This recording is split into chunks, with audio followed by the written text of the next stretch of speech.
Dudu Rembulan déning Sumono Sandi Asmara.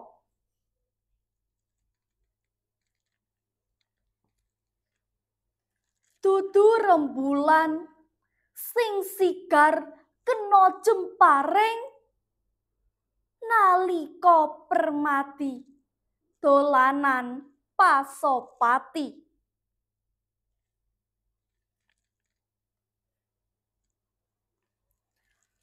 Dudu lintang sing ajur nalika Palgunati matek aji lebur saketi.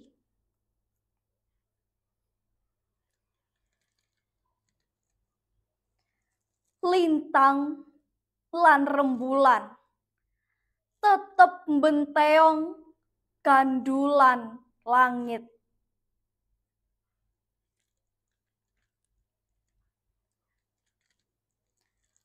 Mung manungsa sing rumangsa bisa ngrapal mantra adeg-adeg.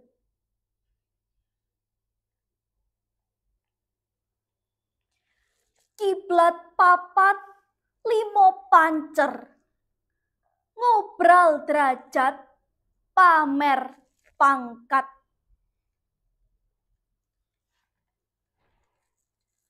Rumangsa dadi lelanonga jagat.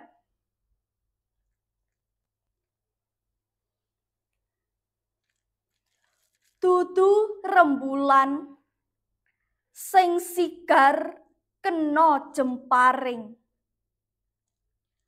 nalika Permati dolanan Pasopati. Mung konang kinukup kabar njomplang.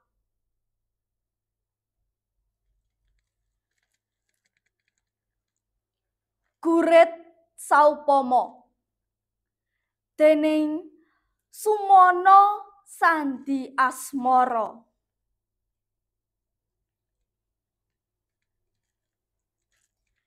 Saumpama anak-anakmu biyen nate kok tepungake karo panas, kira-kira bae saiki ora kidung. Srawung karo srengenge, jagongan karo geni, dolanan karo wawa.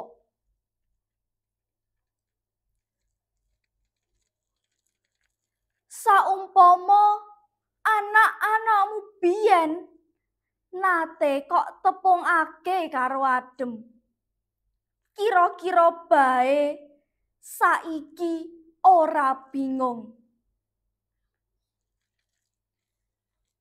Kepriye carane kenalan karo udan, paseduluran karo samudra, memitran kelawan banjir bandang.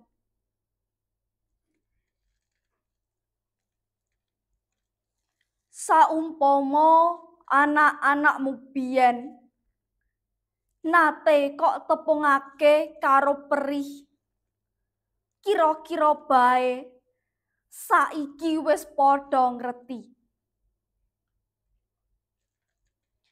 Carane salaman karo gladi, kenalan karo keris, rembukan karo pedang.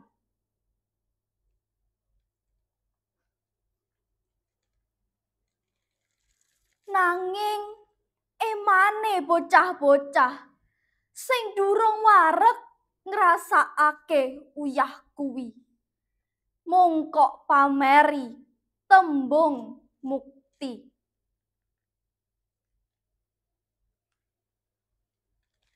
Ngusung swarga donya jroning angen-angen kang garing.